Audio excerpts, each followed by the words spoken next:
జీవితాలను ఆశీర్వదిస్తాడు. 10వ వచనం చెబుతా ఉంది, భూప్రజలందరూ యెహోవా నామమున నీవు పిలువబడుట చూచి నీకు భయపడుదురు.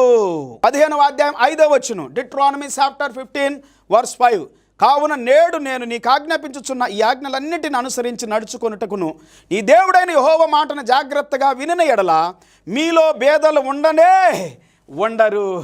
పేదవాళ్ళు ఉండరు, భేదలు ఉండరు, పేదరికం ఉండదు. చాలామంది అయ్యా మేము చాలా పేదరికంలో ఉన్నామయ్యా, కష్టంలో ఉన్నామని అంటారు. ప్రార్థన చేయండి అని అంటారు. మంచిదే, నేను ప్రార్థన చేస్తాను. కానీ మీరు దేవుని మార్గంలో నడుస్తున్నారా? దేవుని మాట వింటున్నారా? బైబిల్ చదువుతున్నారా? ప్రార్థన చేస్తున్నారా? క్రైస్తవ మార్గంలో, క్రీస్తు మార్గంలో యేసు ప్రభు చెప్పినట్లుగా నడిస్తే అధికమైన దీవెనలు మీరు చూస్తారు పిల్లారా. You will see many blessings in your life when you listen to God, obey to God and hear the word of God. దేవునికి లోబడక, దేవుని మాట వెనక అనేక సార్లు మనం ఆశీర్వాదాలు కోల్పోతా ఉన్నాం.